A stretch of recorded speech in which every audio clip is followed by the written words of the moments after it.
다 나무에게 사물로야 도마라 자시베에게는 섬지샤르 섭지도 First of all, I'd like to wish you all my auspicious greetings.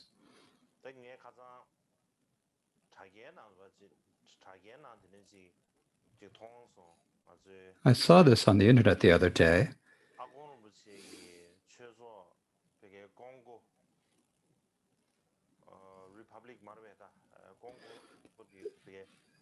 There's an Akon Rinpoche Dharma Center in the nation of Congo, and they're listening to the teaching every day. So I saw a picture of this.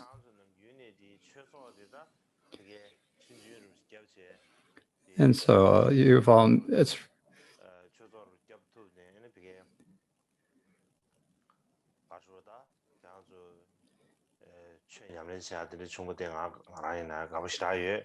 I'm really delighted that all of you have made a small Dharma center there and are practicing the Dharma. And I'm taking interest in all of you. I've been taking interest in what you're already doing, and you also recite the Tara praises really wonderfully. And you recite it in Tibetan. And your pronunciation is really good. When you recite in Tibetan, what I think, I can tell immediately where you've got to in the text.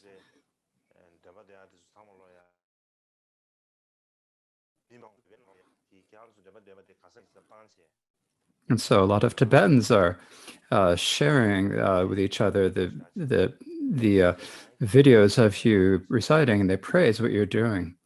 And so you've put a lot of effort into making a Dharma center and starting a Dharma center practicing the Dhamma. And so I'm particularly delighted about that. And so I'd like to offer my particular welcomes to you today. And especially Akon Rinpoche, when he passed away, when Akon Rinpoche passed away suddenly, I was also really very sad. When I was young, before I was enthroned as the Karmapa, I met Akon Rinpoche. And so I knew him well from the time I was little.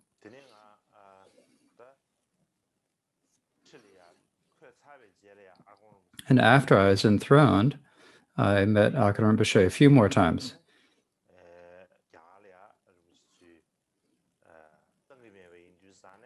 And Rinpoche was not allowed to come to India, so I didn't meet him after I went to India. I did have a quick meeting with him when I was in America, but I didn't have a chance to sit down and relax with him. But he passed away very suddenly, and that was a really great blow to all of his students. But Rinpoche himself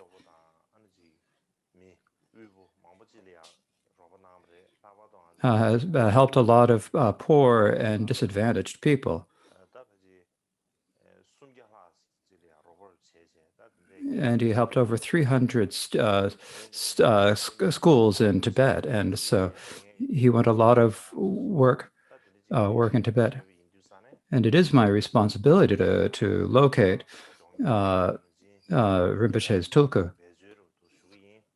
And I will try my hardest to find him soon, but I'd like in particular offer you my greetings and let you know that I'm rejoicing in the work you have done, and thank you.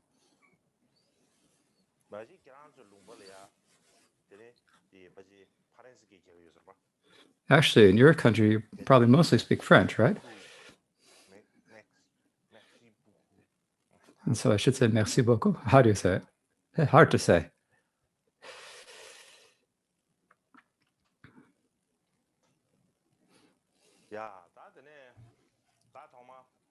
So first of all, to begin today,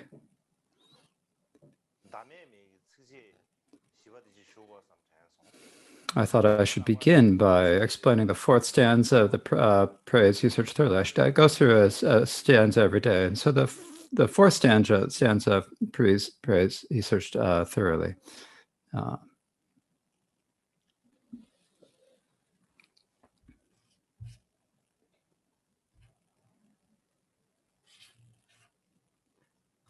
The fourth stanza of the fourth stanza is according to the annotated commentary by the fifth Shamar. The meaning is a topic or is the outline. It is about how he was not attached to this life. The root text reads, he realized from his heart, not just in words, that this life's wealth and fame are devoid of meaning. He exemplified revulsion and a lack of craving and recalled the futility. To him I pray. So I don't think I need to explain every word. But the main point of this, the meaning of it,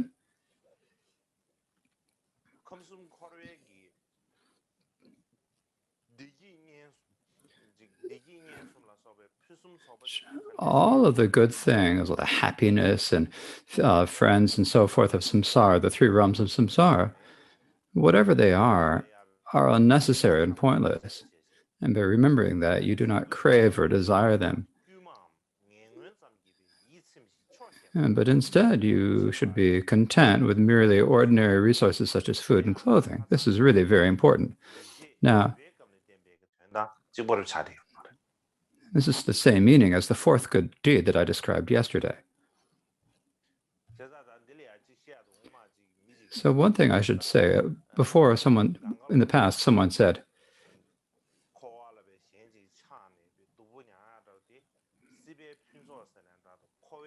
that is the reason why we are just suffering in samsara is that we are deceived by all the good things of samsara. And we should be unattached. So one person, what he thought was, he didn't understand what the guru said, but he thought about the good things of samsara, and he thought that he understood that the good things of samsara are bad. When he understood,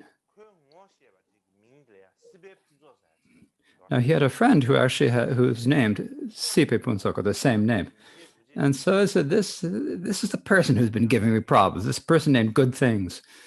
And he's the one who's been harming me. And after the teaching ended, he got up and he went off to kill his friend Sipe Punsok, or Good Things of Samsara.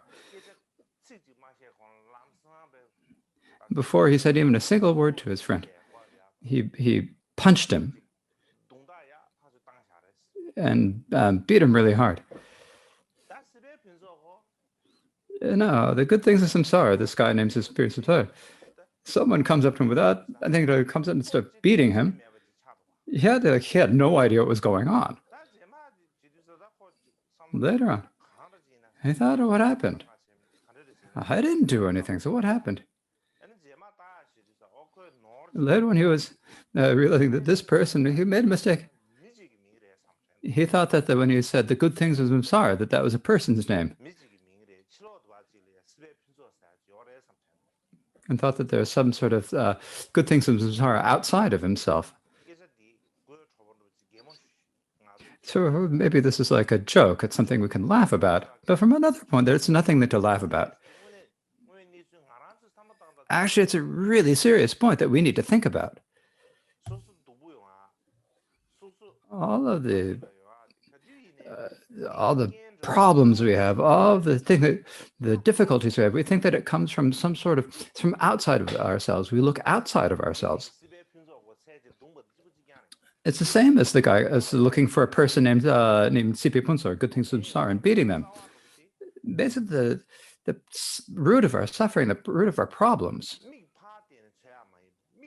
is not something that we can search for outside. It's something we need to look inside ourselves. And in order to look inside, we need the eye of prajna.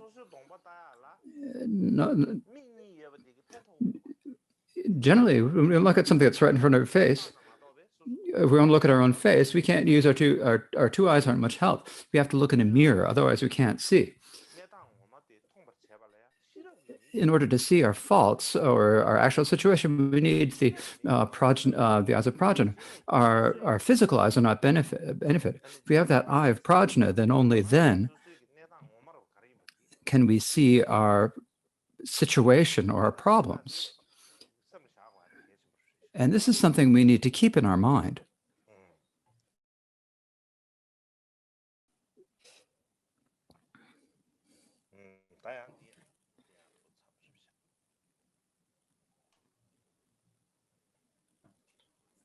아야, 나한테네.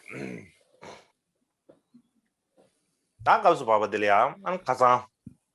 So the point we've come to now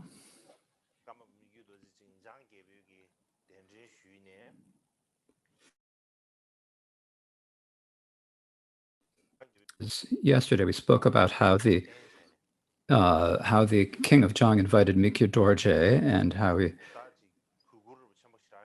and how he showed him great respect and reverence. The king of Zhang showed him great respect and reverence, and also how Mikyu Dorje accepted to go to the country of Zhang and so forth. And so I've already explained those deeds and actions. Now, today, when Mikyu Dorje was 14 years old, an envoy came from the Emperor of China, bringing an invitation letter to go to China. Now, at that time,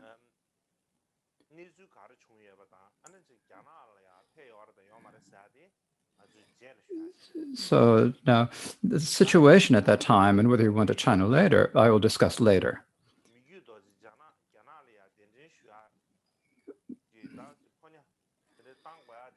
But the Ming emperor sending envoys to invite Mikyu Dorje to China was not just like some sort of a luck or some sort of circumstance. It was not that.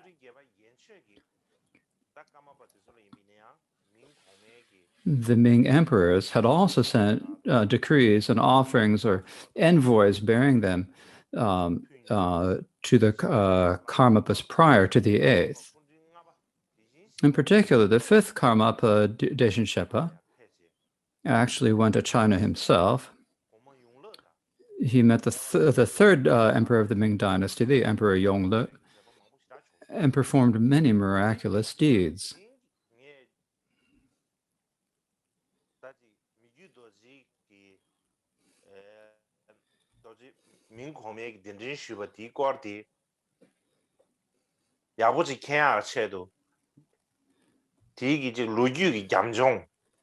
So I think that in order to understand, in order so you can understand the situation with Mikyu Dorje receiving the invitation, I would describe the history, the historical background.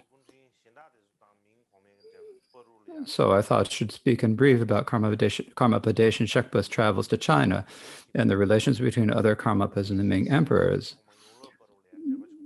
But primarily, I will speak about the relations between Karmapa Deshin Shekpa and the Ming Emperor Yongle.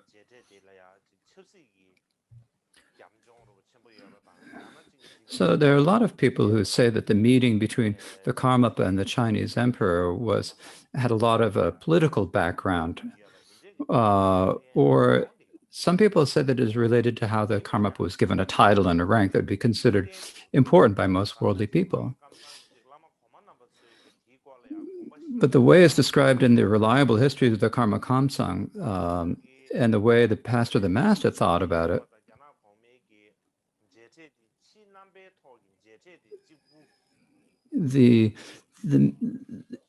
when Deshin Shekpa met the Ming emperor, the external appearance of the meeting was not so important.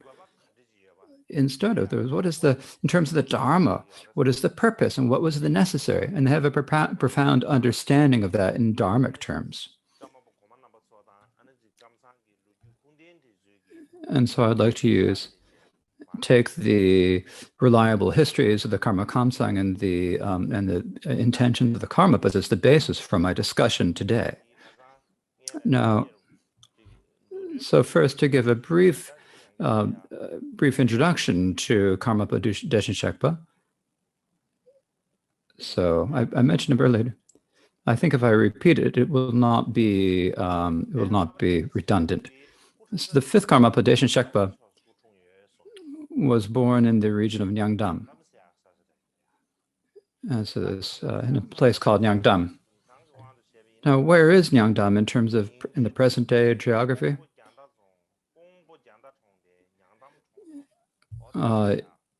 It is in the in Nyangdan Gombo-Jiangdan town in Gongbu-Jiangda County. So his father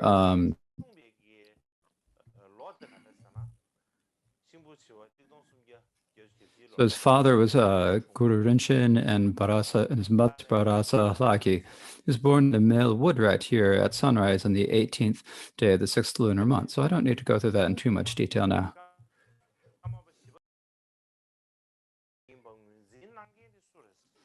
Now, who was it who recognized the Rilpa Dorje? Who was it who recognized him as the incarnation of the previous Karmapa Rilpa Dorje? It was Khenchen Lodro Rinpoche Yatsen. And his main teacher was the second Shama Rinpoche, Kacha Wongpo. And who did he take go forth with and take full ordination? It was with the Khenchen Sunam Sampo of Gendun Gang, who was said to be an emanation of one of the 16 arhats, Akula. And so he probably took these vows when he was full ordination, when he was 19 years old. At the time, there were over 80 monks in the assembly when he took the vows. So in Tibetan history, it says in the histories that in terms of Tibetan ordinations, this is an ordination with the largest sangha and the most pure sangha. And Deshin Shepa also received many Dharma teachings from his Khenpo. And so he became like a lama of Deshin Shepa. But Khenchen Sunam Sampo himself had actually greater faith in the Karmapa Deshin Shepa than other students, and praised him very highly, and wrote praises of the Deshin Shepa.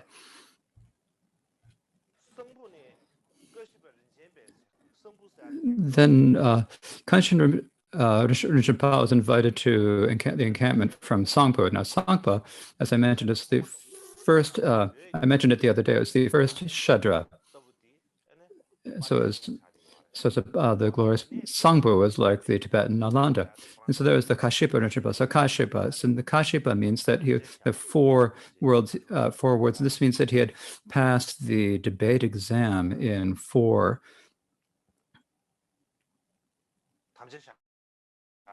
He had passed the test in 4 different in 4 different topics, and so he's called the Kashipa, or 4 texts. And so this Kashipa was invited to the encampment, and the Karmapa studied the scriptures in depth with him. Likewise, Deshin Shepa also followed the gurus Gui Gompa Rinchen Pal, Khenchen Jatsen Pal, Khenchen Yunten Lodra, and Kya Sangye Wongchu. So he did also have other gurus in addition to Kacha Wongpo. Now, when he was 21 years old, the 3rd Ming Emperor Yongle invited him to China, and he was in China for over 3 years. Now, if you look at it in terms of the actual time, it was probably 2 years in total that he was there, but it took place over the course of 3 years. Now, Deshin Shepa only lived to the age of 32. He died at a young age. And his collected works are no more than 1 slim volume. But the works we have really elegant compositions in a very chiming style, and different, really particular style, according to Karma Trinlepa.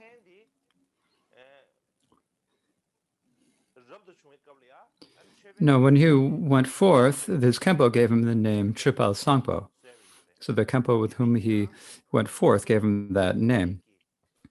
But the Ming Emperor gave him the name Rulai Dabao Fawang, which, if translated into Tibetan, is Deshin Shepa Rinpoche Chigi Gyalpo, or in English, Tathagata Precious King of Dharma in English. And so this is what is called in the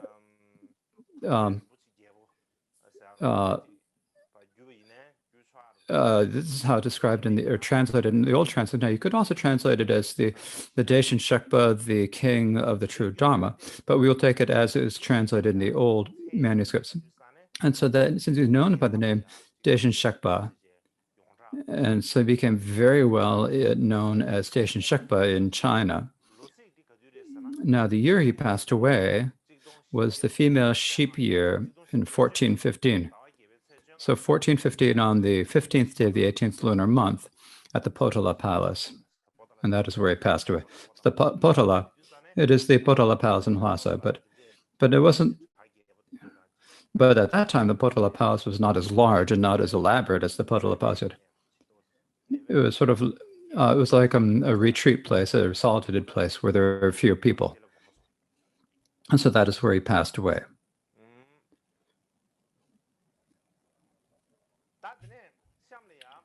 So next, the reasons or purpose for Yongle Emperor to invite Deshin Shekpa, the main reason was, so here, actually I should show you Emperor Yongle. So I speak about him all the time. I ought to show you a picture of Emperor Yongle. So Emperor Yongle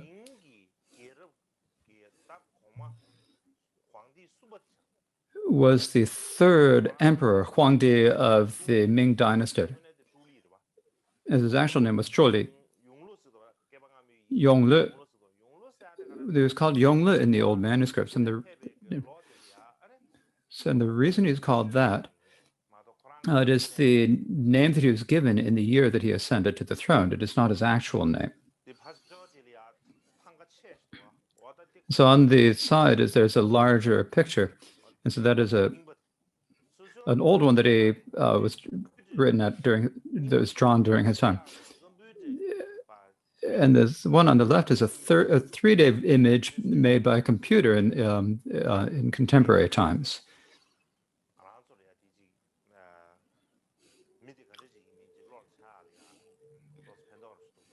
And I think that one makes it easy for us to see what kind of a person. So that's why I've put it here. Now, the reason why the Ming Emperor invented the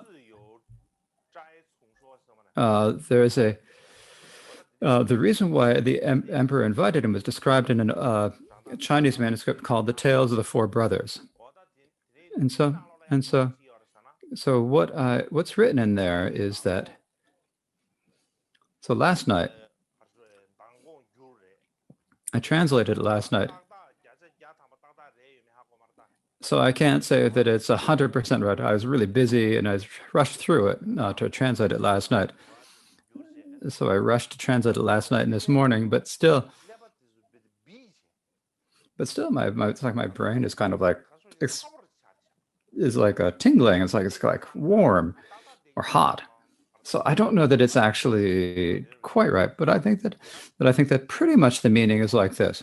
Now, what is written in this manuscript is one Huangdi. So this is was the emperor, was the Lord, the Minor King. So he was the before he was the emperor. He was in the minor kind. He learned of a guru named Karmapa in Uzang, who was different than any other. In the first year of Yongle's reign, he sent the inner minister Gompo Sharap with a decree to invite him. He arrived 5 years later in the 12th month. Even the emperor came to welcome, but instead of prostrating kneeling, he merely joined his palms. A feast was prepared in the Huakai audience hall. He gave him gifts beyond number, including a 10,000 song of gold, 2,000 song of silver, and ritual items. He made careful preparations equal to Junwang's. So what this is saying is that before he became emperor, he realized that there was a guru in Uzang who was different than any other. And after he became emperor, he sent the inner minister who was a eunuch, a Tibetan eunuch, actually. And he sent this Gompo Sharap to invite him. And on the way, he went to see the Karmapa. So it took 5 years from his departure to see the Karmapa to come back. And so he came. And so on the 12th, and this is the 12th month, this means the 12th lunar month in the Chinese calendar, he arrived with Nanjing with Karmapa. So at that time, the capital was Nanjing. And so at that time, the emperor came out to welcome, but he didn't. But when he welcomed, he didn't prostrate or kneel. He really joined his brothers. And so at that point in the Huakai audience hall, so the Huakai is the name of the audience hall. So he gave him a lot of offerings. And so he said, make careful preparations equal to Junwangs. So Junwang at that point, there are many kings at that time. There are many Wangs, means kings, the Jun kings.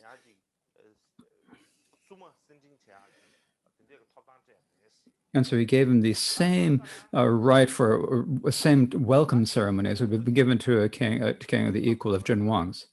And what we can understand from this is that before the king, the Karmapa, he had heard of the Karmapa's fame before he became emperor. And later, after he ascended to the throne as emperor, he had a queen named Huang Ho.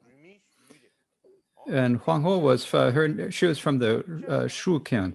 And she had a lot of faith in the Dharma. And so she encouraged him. She said, before you said you should invite, now you're the emperor. So please invite him. She encouraged him to. And so for reasons such as this, he sent Gumbo Shirap, the minister Gumbo Shirap, as an envoy to invite him back. And also with a Chinese minister and carrying a decree from the king to invite him. Now, in this decree, what is written is that, I don't need to say everything, but the brief meeting to explain it to you in brief, this decree is recorded in the Feast of Scholars by Pao Tsutla Chengwa. So as it says, I, the king, I have heard of your name before, and I was in the north, and thought I should invite you then. Now that I've ascended to the throne as emperor, I would like to bring the peace to the kingdom. And I'm thinking for a long time.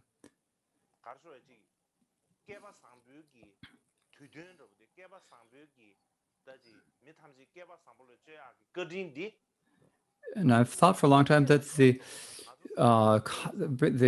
bringing good fortune to all people would means that it shouldn't be just me, but it should be everyone should you and I should do this together. So in the past, Shakyatupa showed great kindness for sentient beings and benefited them. And you are inseparable from the Buddha's intentions, as I should come to China and spread the teachings of the Buddhism in China, benefit the land of China, benefit the kingdom. And so you should do as I should say. And something to my, and I also had my father, the Emperor Hongwu, and my mother Hong Taiyu have passed away, and it's been a long time. I've thought that I should do something to repay their kindness, but I haven't found a way to repay their kindness. So now you are actually very skilled in means of activity, and you are inseparable from the Buddha. So I would like to invite you to do, in order to do a ritual to benefit the deceased. That is like the inscription rituals we often do, or the purification inscription rituals we often do. So please come quickly to do a ritualizing. And so when this letter arrived, Deshin Shepa accepted to go to China, and he gradually went to China. Now I won't describe all the events that happened on the way. But in brief, when Deshin Shepa went to China,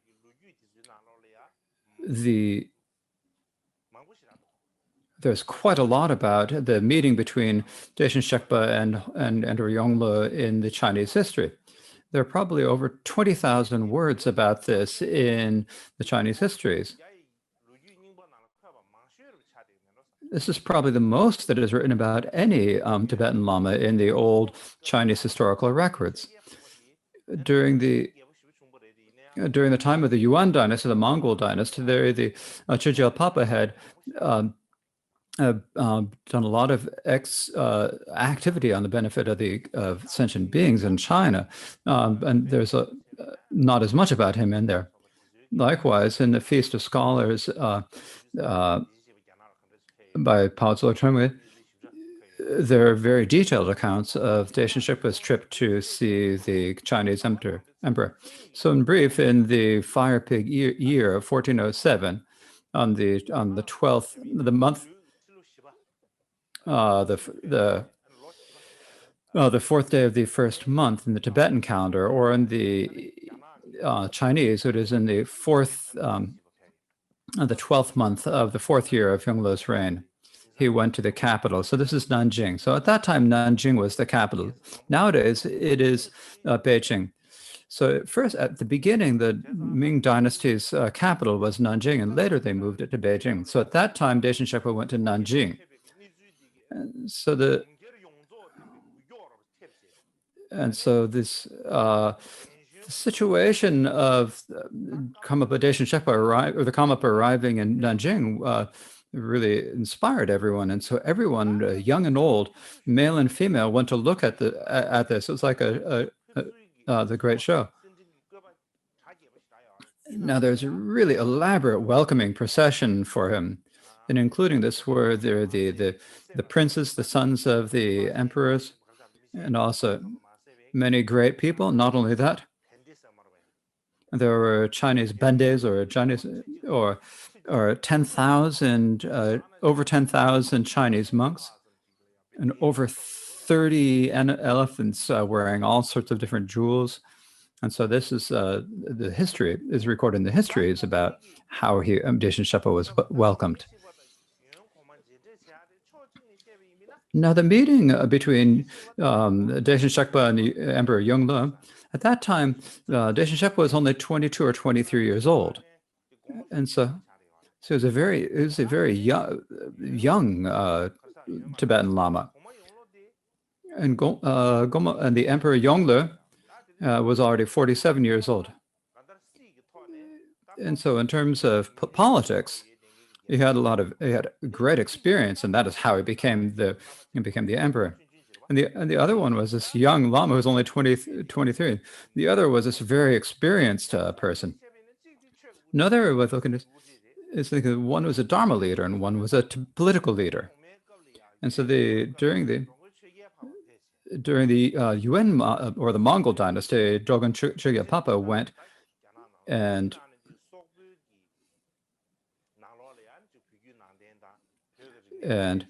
spread the Tibetan Buddhism and Tibetan culture in China overall, but especially in the Mongolian areas. In particular, since prior to that, before that, the Mongolians had no writing system, so Dogon Chögyalpapa also made a writing system, and also the Korean alphabet.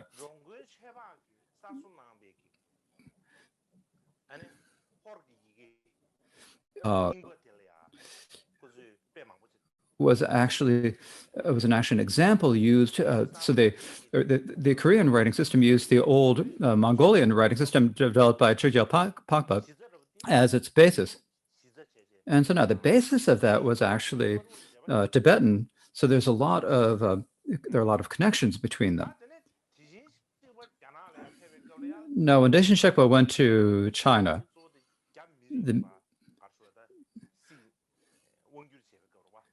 this is a time when the Ming dynasty was primarily ruling over the Han, or the Chinese people. And so after then, I think there's a great connection between the Chinese and the Tibetan, because the reason we can say this is that that his visit had a great influence in China, because even 200 years after Dacian Sherpa had gone to China,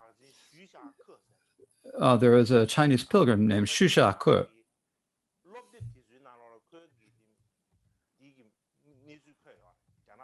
And he's someone who actually is mentioned in all the textbooks in Chinese history. He's a very, very famous person. He went to the region of Zhang, and when he came close to Zhang, then naturally what he thought was, this is the path that the precious Dharma king traveled on in the past, isn't it? And the reason why I thought about this is because what we can understand is that from the Dacian Sherpa went to the Ming, see the Ming emperor, the Ming dynasty, it had a great influence that meant people knew about it and were educated about this. And so this is what that shows us. Now, at that time, when Daishin Shekpa and the Chinese emperor first met, what were the amazing signs that happened? These aren't described in the written histories, but the oral histories are recorded in A Feast of Scholars by Pao Tzu-Chengwa. And said that the emperor said that the Karmapa is sent to different people. He has clairvoyance, and so he'll probably come prepared. And so the Chinese emperor had a clockwise turning conch that he hid, and then he went out to it hid in his robes, and he went out to meet the Karmapa. And the moment he met the Karmapa, he offered him the clockwise turning conch. And at that same time, then Daishin Shekpa also from inside his within his robes took another clockwise turning a right conch and he gave that to the emperor. And when he did this, then the Chinese emperor was like amazed. Oh, he's got something, doesn't he?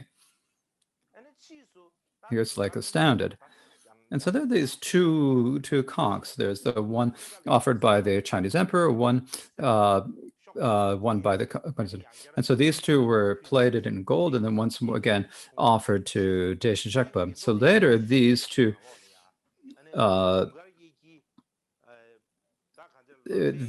were used in the gondola shrine, and so they're so the two.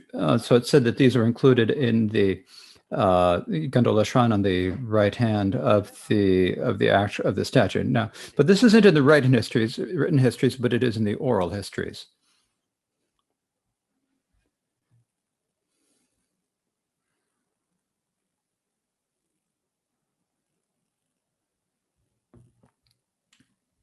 Now, at that time,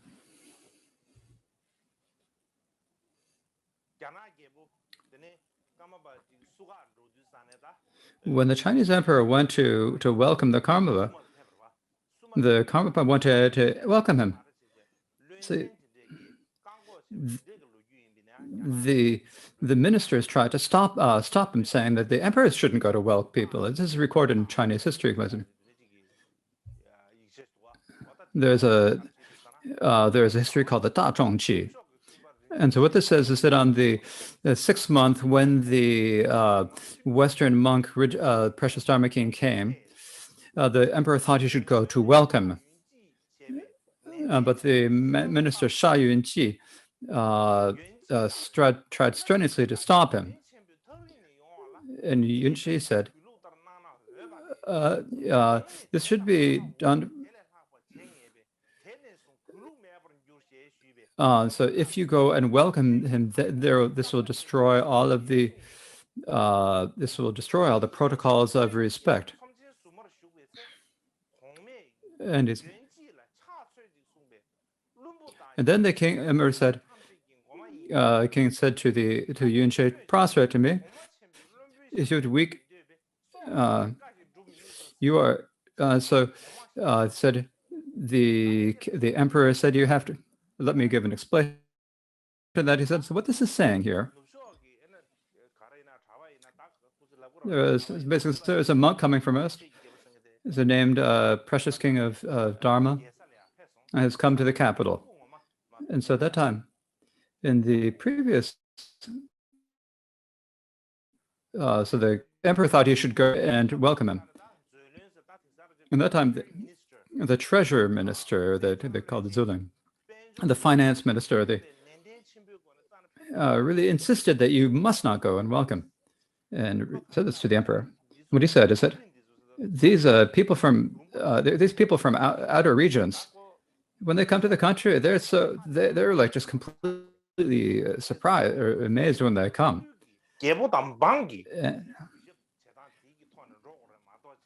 And so they should follow the protocol for paying respect to the ministers and emperors. And if the emperor himself goes down to them and shows them such a great respect, then the people underneath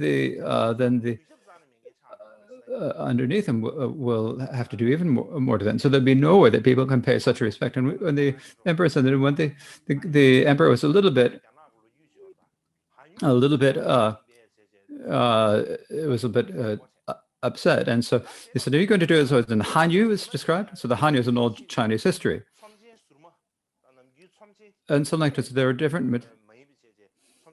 So they one day they went to a different audience, a different one than the normal. So it's one on the side.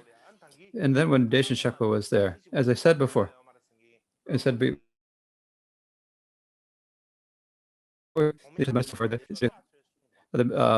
emperor said to him, okay, Deshin Shekpa is here, so you should prostrate to him. And so the minister said, I'm just a weak minister, but my rank is that I'm above all of the minor kingdoms. And so if someone comes from like some faraway remote place, then forget about them. If I prostrate to them, I think a disgrace for me as a great minister to prostrate him. So even if it costs my life, I'm not going to prostrate. I can't do what you say. And so at that time, the emperor laughed a bit. Someone with such a backward way of thinking is what the king thought. In any case, it was the king treated him with such respect that even the ministers are totally distraught. And that's what this story shows us. In any case, when Deshin Shekpa was in Nanjing, they had the Chinese New Year, and so they had a very festive New Year. So this is during the Tibetan, the Chinese 12th year, and so then the next month is the first year, and so it's the Chinese Losar or Chinese New Year, and so at that time.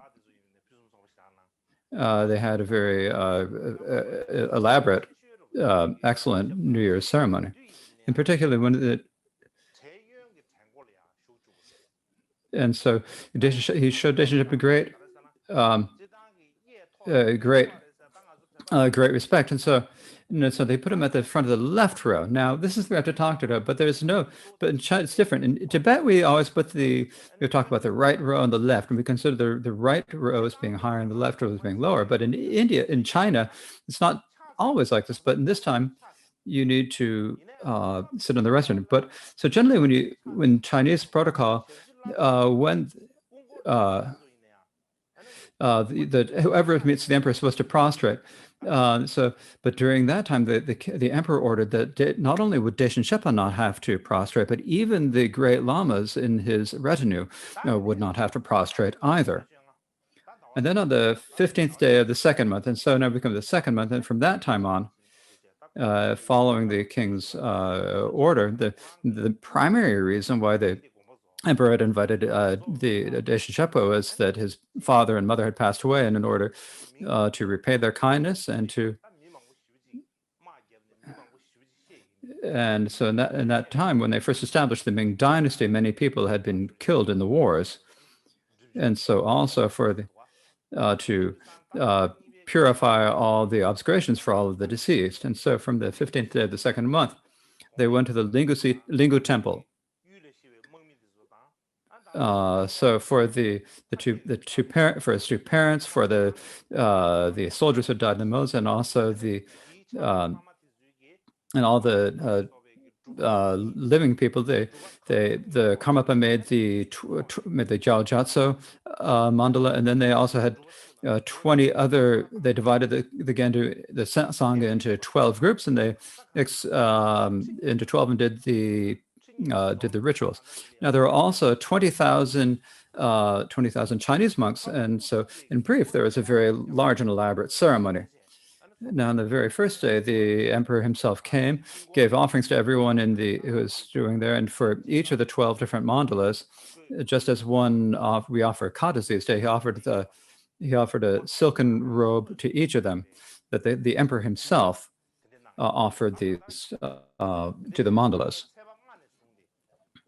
And so starting on the fifth of the month, on the 5th day of the second, until the 18th of the second month, they did the ritual for the sake of the deceased. And the emperor and the empress came every day to the company. They received empowerments, and that is how they did it. And the other lamas also. also did the purification rituals. And so next, what I'd like to show, so I'd like to show you what this is this is the Lingu Temple. So this is the Lingu Temple described in the old.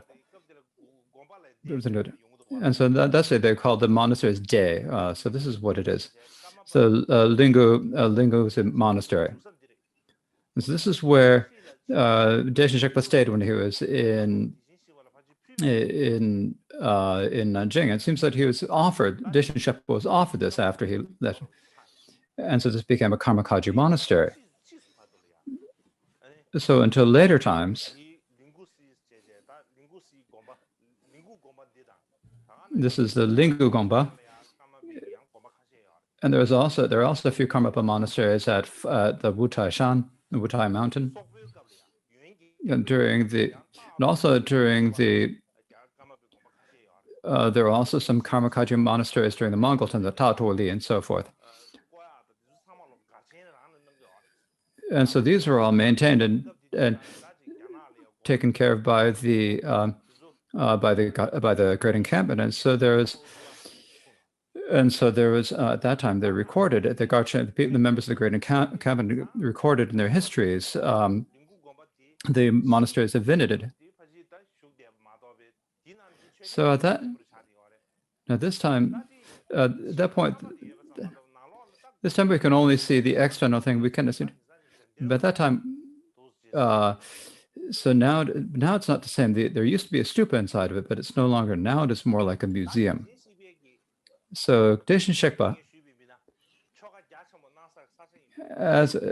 so this is the place where Deshin Shekpa conducted all of the grand rituals.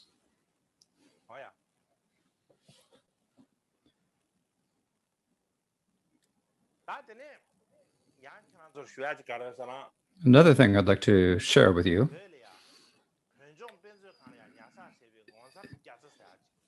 There is a text called the Wondrous Decree, which is kept in the library of the Tibetan Autonomous Region. And so this drawing, what this shows is,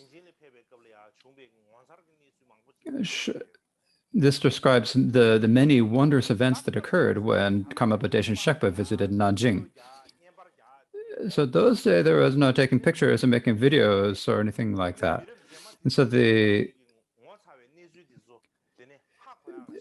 And so that people in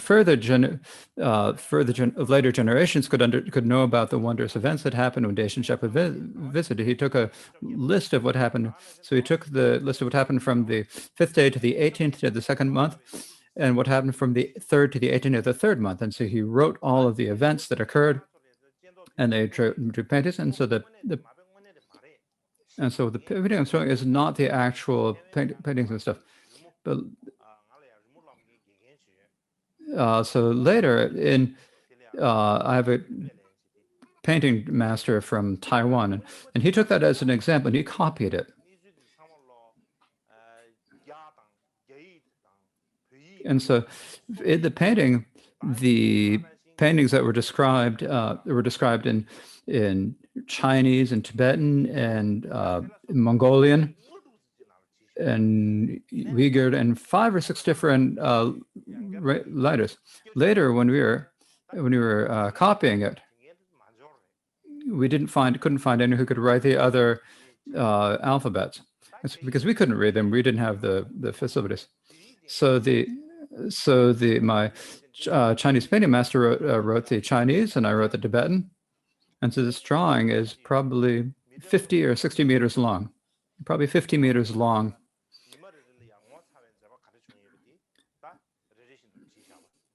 This is a painting of each of the all the events that happened on each of the days. It's like a diary.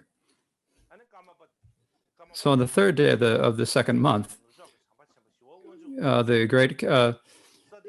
3rd day. 3rd month, the Daga, the precious king of Dharma, the great Maitreya of the West, the peaceful Lord of Dharma, master of Buddhist teaching and Dharma, of all Buddhist teachings on earth. This title was given to the Karmapa. And so then all the decree, it was given also a degree and also a jade seal. I don't know what happened to the decree, but the jade seal is in a museum in the Tibetan Autonomous Region. And there's a description of this jade seal in the histories, in the Chinese histories. So described in the text, Shen Wei Lu. And what it says is that when the Western precious Dharma king arrived in the capital, the king gave him the Jade Stamp, and when they spoke about it, so this is made from a very precious material, and so we give it to the king. So when I think about this, the meaning of this text is that at that time, Karmapa Shepa had gone to China, and so the king had some really wonderful piece of jade, and so he thought he should make a steel out of it and give it to Shepa. And at that time, there was another treasury minister. He's really an important person, and maybe it's a different one than the treasury minister, but an important.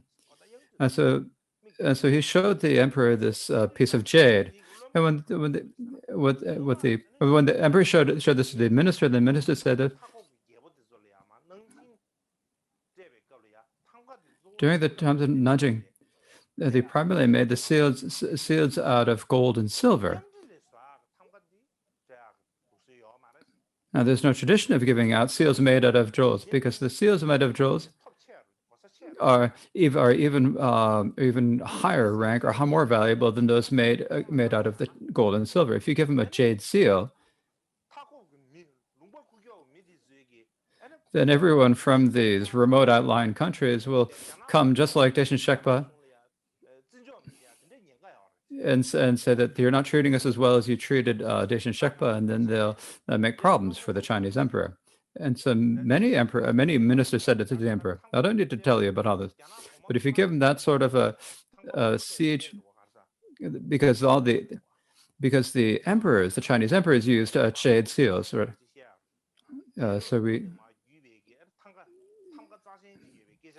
So there's a question of the seals transcended from passed down from the dynasties were all considered very important. They're made out of stone or out of jade. They were not made out of gold. No, we Tibetans think that gold and silver can be considered the more valuable. So we think that they show a higher rank. But this seal, this is described in the issues around it are described in the Chinese histories. No, at that time, the ministers said when they said you shouldn't give the jade seal, but he eventually did give it because we can actually see the seal. Not only that, he also gave the three Rinpoches who came with Kampa were given the title of Goshi, and among these was the first Situ Rinpoche.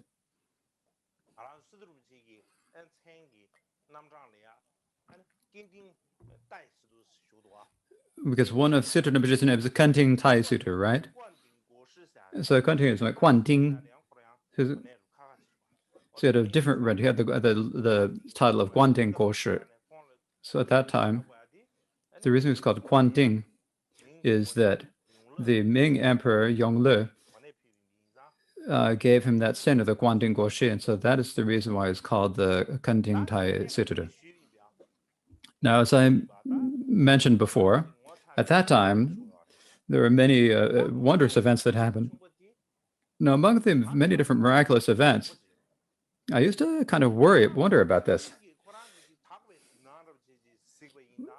Was this just a pure vision that the Chinese emperor had, or was this that several people saw? Or is this something that everyone saw?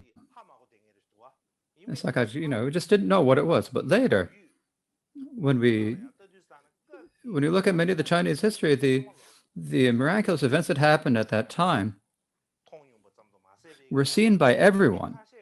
Not only that, and some people, even what they said is, All those people come from, what is it, Tibet, or from the West, all the lamas from the West. They're showing us illusions. They're just fooling us by creating illusions. You say they're creating illusions. They saw something. When you see something and you say it's an illusion. If you don't say it's an illusion, if you didn't see it, right? So I think this is that everyone saw it. Now also, this is described in many Chinese histories, and one of them is the Guangming Congxing Lu. What it writes there is, in the second month, the monk from the Karmapa came, following the emperor's decree, conducted the rituals in the Lingu monastery, and they had rituals. There are many miracles. There were clouds and rains of flowers.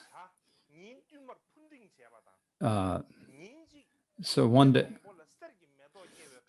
and sometimes there were golden flowers that visible throughout the city, and many saw many clouds of the elders and so forth.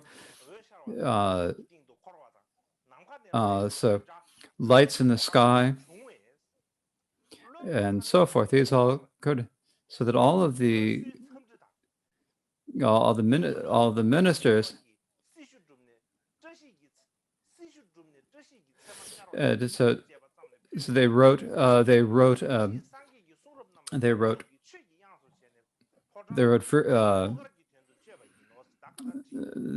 so this is what is described here. So at that time, from the fifth day, the 18th day of the month, every day, there were amazing events that everyone saw. Not only that, all the ministers thought. So it said, they didn't say this is the Karmapa's miracles, right?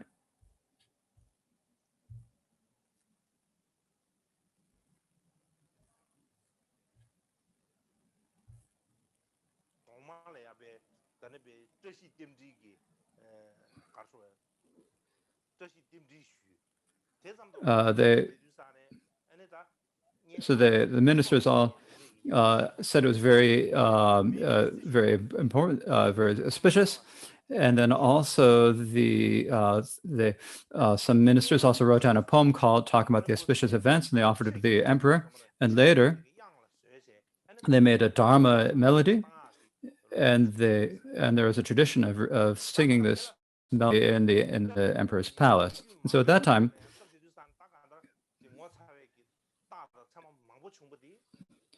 the Ming histories record very clearly the auspicious events and signs that happened, in particular when there was someone named Zhao Shen. So someone from there was an envoy from the Republic of Zhao Shen, or so he was named Ano Singh, and he arrived in Nanjing at that time.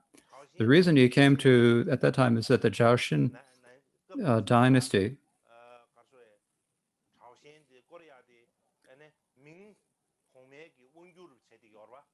so it was at that time, it was under the control, the power of the Ming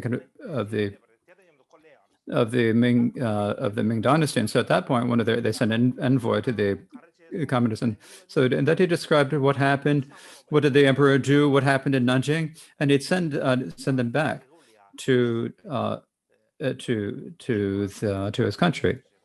And so this is his responsibility. And so the notes that he took, there's a description of what he's got. This is called. That's what is called the history of the Thai country.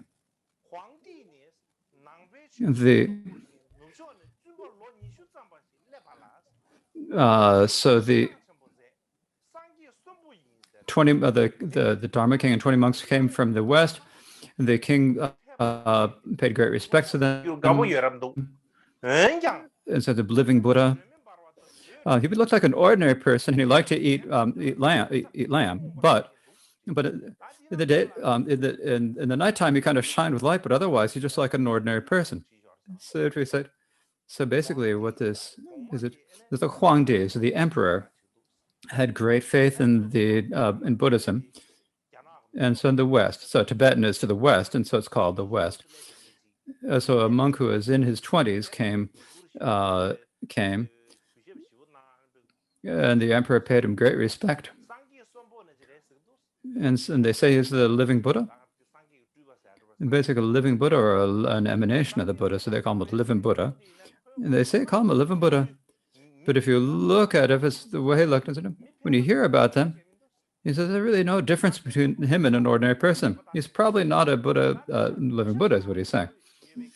And he liked to eat lamb, is what it says. However, it's a little bit different about it. At nighttime, light rays shine out from his body like a lamp. It's like you're lighting a lamp. He radiates light like a lamp, and so that's the only difference. Other than that, there's no difference. And that has deceived everyone and fooled everyone, he said. So he didn't write it well. He wrote good things. He wrote bad things. He only wrote bad things. And the reason for that is, at that time in Korea was the Chaosheng. And there's a 400-year dynasty history in that. And the first king in that dynasty was Taizong. The first king. And how he became king is that at that time there was confusion.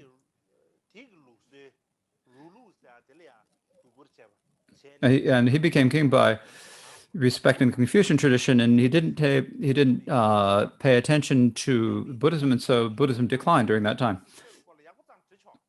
And so you were never allowed to write anything good things about Buddhism in the official documents. And so when this Korean envoy arrived in Nanjing, and he couldn't write that it was good. And so he said he eats meat, he's fooling everyone. But actually, he wrote the bad things, but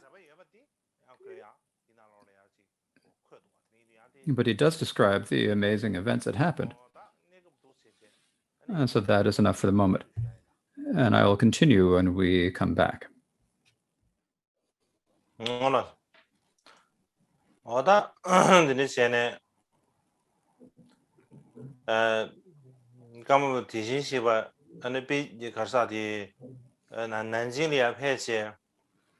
Karmapa Deshin Shekpa went to Nanjing.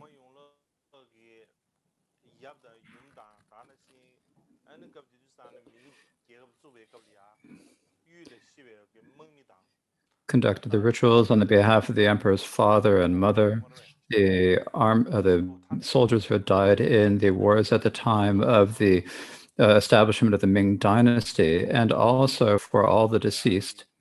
And so they had the great ritual at that time, and everyone saw in the same fashion many miraculous deeds. And so after that, the emperor had even greater faith in Deshin Shekpa than he had before. He had paid more respect to him. And so Emperor Yongle,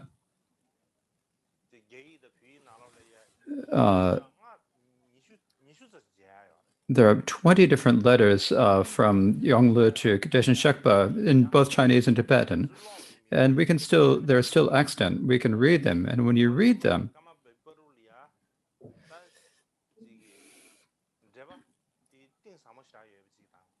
you can understand how deep the connection between Yongle and Deshin Shekpa was, and how deep a connection of guru and student there was between the two, to speak about it in a Dharma fashion. And then on the 13th day of the third month, Deshin Shekpa went to Wutai Mountain. And so at that time, there were a lot of distractions and busyness in Nanjing, and Deshin Shekpa did not like that, so he went to Wutai Mountain. And he went to Wutai Mountain, and as he was staying there, on the 17th day of the fourth month was the emperor's birthday. So Deshin Shekpa sent one of his students to bring relics of the Buddha and relics of arhats to the emperor. And at that time, when he sent the offering to the emperor, there was a letter written by the emperor describing the shadow of the Lingu monastery. And what this is saying is that during his birthday, the emperor remembered Dushin Shekpa,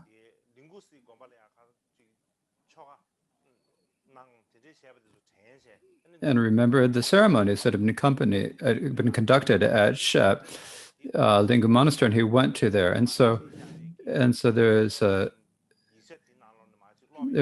if I read the document that was written by the king on the 15th day of the 4th month, there was a Kanting Tonghung Wenshi Temple. He went to the Lingu Temple. And from the bottom of my heart, I made the aspiration that you, Deshin Shekpa, may be auspicious and everything may be happen for you. If my intention is immaculate. Now the statue had a shadow. Now, please may there be a shadow. No, so the stupa only has actually one shadow, right? For like each person has only one shadow, but one statue. Right? But the stupa ordinarily has one shadow, but because of the truth of him saying the statement, and because the statements appear, a second shadow appeared. And then the emperor thought to himself, made the aspiration, the prayer that the land be happy, that the crops be good, and so forth. And so when he said, if my intention is good, may there be a second shadow. If this will happen as I wish, then may there be another shadow. And then another shadow appeared. So this is written in his own letters. Likewise, there is a supplement to the lives of the great Buddhist masters. And within this, it does describe the situations at the time. If I read this to you.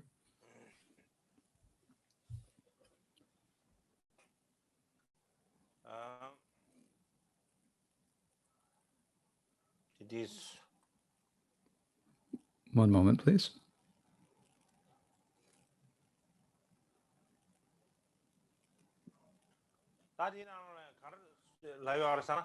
What this says is that the Karmapa was inclined to solitude and serenity. The Lama, so means the Deshin Shekpa, he liked solitude and didn't like distractions. And he asked the emperor's permission to be stationed at Wutai Mountain. The emperor was eager to persuade the Karmapa to stay and to remain at Nanjing, but he wanted the emperor wanted to stay in Nanjing, and so the emperor saw the Karmapa's insistent on departure and granted him an imperial carriage and ceremonial banners, and sent an imperial envoy to escort the Karma to Shandong Temple at Wutang.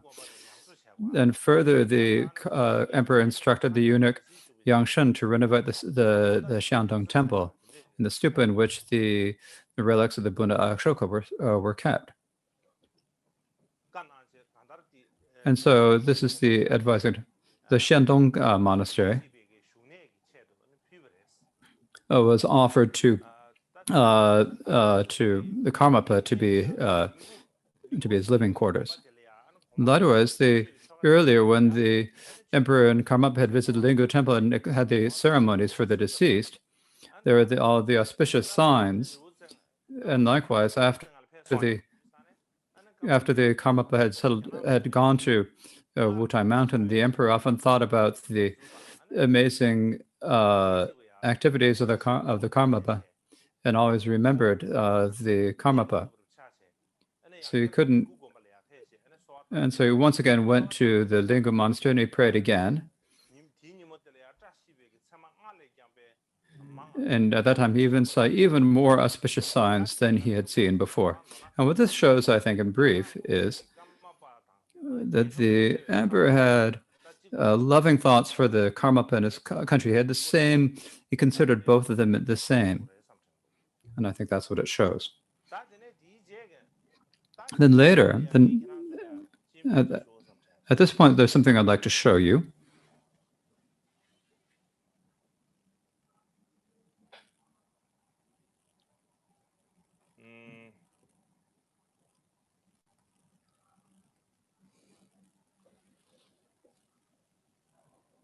This is a Shantong monastery in the Taiyuese monastery at Wutai Mountain. Wutai Mountain. So the stanzas are like a landmark of Wutai Shan. So this is probably. So the first thing, main thing you see there is the Shantong monastery. The Shantong monastery is called a Shantong. It means the monastery of displaying miracles. And the reason it's called this is because during the time the Deshin Shepa stayed there, there were many displays of miracles. And so for that reason, the monastery was given that name.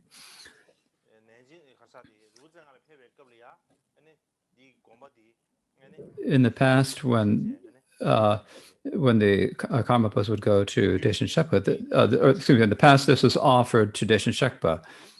And during the time of the seventh Karmapa, Choda Gyatso, there's a lot of discussion about there being the monastery at Wutai Mountain.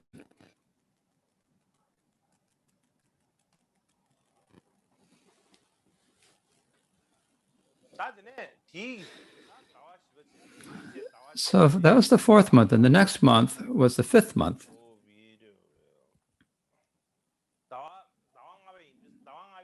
It was the fifth month, and so on the 18th month of the fifth month was the Karmapa's birthday. So that day, the emperor wrote a verse: when Deshin Shekpa arrived in the world, all was filled in the light like the suns, and so forth. He wrote a poem of 600 stanzas in length, or 600 lines in length. And so this shows considered the Dashika is very important. But all the phenomena are impermanent, or composites are permanent. So on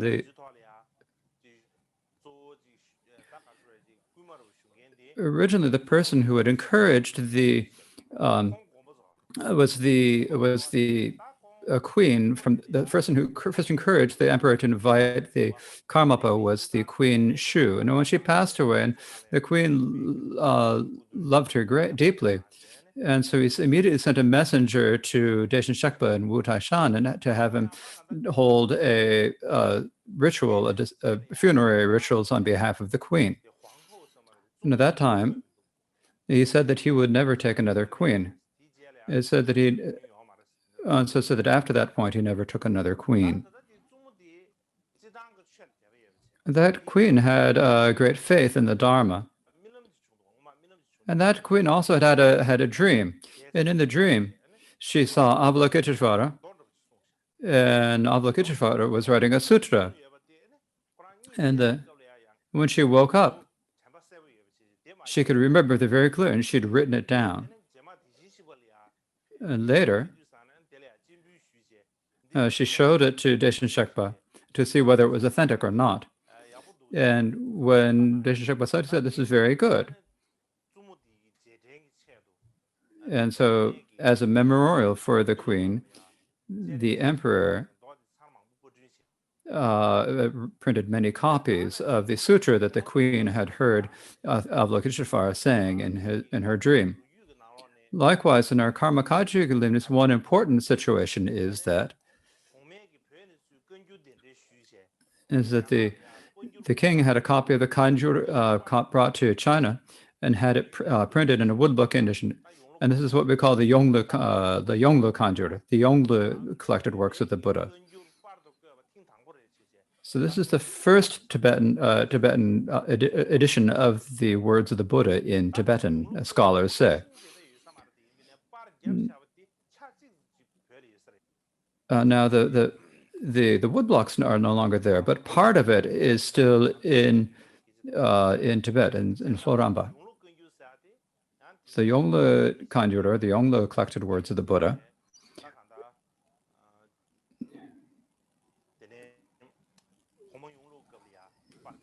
was printed in the time of the Emperor Yongle as a result of Deshin Shekpa and the Emperor, and it was the first printing of the collected words of the Buddha in Tibetan. Then after that, Deshin Shekpa had the wish to return to Tibet, and so he asked and so he mentioned this to the king, and there was many conversations between the Emperor and Deshin Shekpa. Now, the emperor's intention was that during the time of the Yuan monastery, the Mongol Empire, there were Mongol armies that came to Tibet. And for one thing, they took Tibet over Tibetan by force. But they also made so that there was like an alliance between the Sakya and the Mongols, and they had the same lineage. And the emperor thought there should be the same thing. But Deshin Shekpa said that we need to practice the Dharma according to the Dharma. And he said this many times.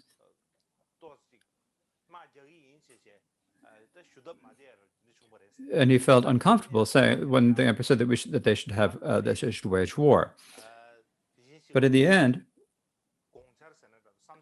the emperor said that the emperor, the thought or the emperor opinion, he said to Tibetan, he said, in Tibet there are probably many different Dharma lineages. There's so many different lineages, and because there's so many lineages, they'll look at they won't get along, and there'll be conflict.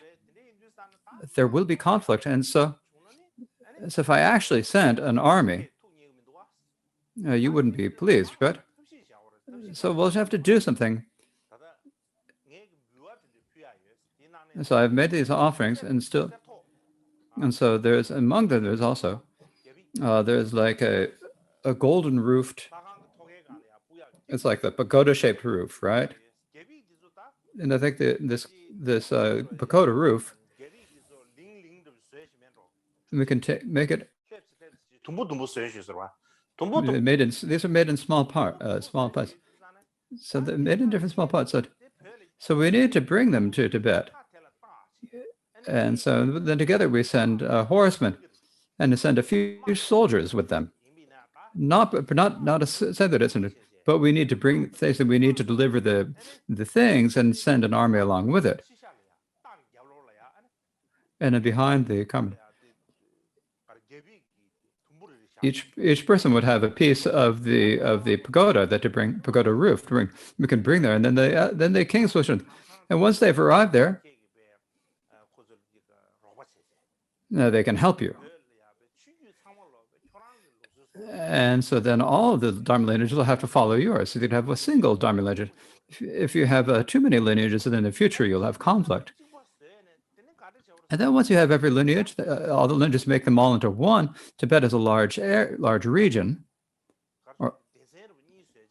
So if you make like 2 seats, one in the region of the eastern Tibet, so they'll go to Rabgang and have them all gather at Rabgang. And then everyone in Utsang can gather in Lhasa, and then you can have a great Dharma festival every year, and you can get everyone together by doing that, right? So the Ming Emperor offered Deshin Shekpa that idea. When he said that, then Deshin Shekpa said, "That's not that wouldn't work. The reason is that a single Dharma lineage will not tame all sentient beings. Everyone has very different capacities and interests, and so you need to have different Dharma lineages.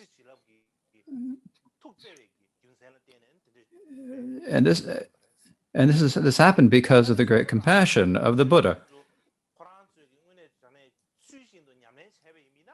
And if they practice their own lineages properly, then that's good. And so for that reason, so there's no need to do that. and said there's no reason to make everyone into the same Dharma lineage. Not only that, when Deshe Shepa went back to Tibet at that time, there's a Desi Wangtabe Gyatsen and many other great gurus. He said, please give them all ranks. They all need something, right? And so that's not just one great Lama, but give them all of them titles, send them all gifts. And so that all the, so Deshe Shepa asked the emperor to give all of the important people in Tibet ranks and titles. And so this is beneficial for everyone in Tibet. And in particular, later, after Deshe Shepa had arrived in Tibet, the Ming emperor would send offerings to him every year. Now, one time, when the envoys of the emperor came, they arrived in the area of Zhikong, and they didn't realize that the emperor is destroyed. And so many people after that went up to the king to kind of talk to him. And it's just it's just about the Chinese armies were just about to probably. At that time, there was a student of Lord Samkampa named Desi Wangtabe Gyatsen. And he went to the Deshe Shepa and offered 3 letters to Dutton. And so we don't have anything to do. We have no. So if you do not take care of us, if you don't think about it, so we need your help, he said. And so he sent these letters 3 times. And Paul Tzu Chengwa said that he actually saw the actual letters. And so the Chinese were about to invade, and so Deshe Shepa requested the king to say, please, no, there's no need to do that. Please, put a halt to that. After that, Deshe Shepa was had great love and kindness in his heart. And he didn't like having fame and power because he doesn't like that. And so it's not just that Kagyu said, that it also says that so in the beginning, this is said in the Chinese language, it said this also in the Chinese historical documents. For example, there's the supplement to the Lives of the Masters. It says at the beginning that the Karmapa lived in central Tibet and they had great faith in the Dharma, that he was well known in all of the land and so forth. But he didn't like doing political means and taking power, or trying to see if he could get profit or fame. He did not have that intention.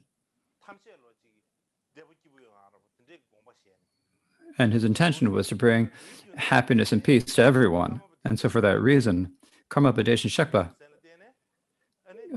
because that was his intention.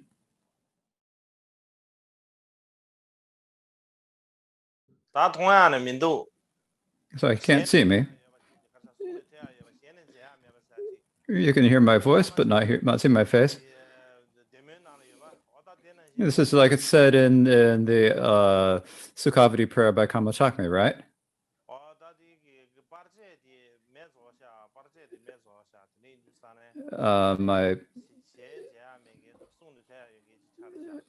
My camera battery has run out, so you can't see my face. You can only hear me. So we'd better leave it here for today.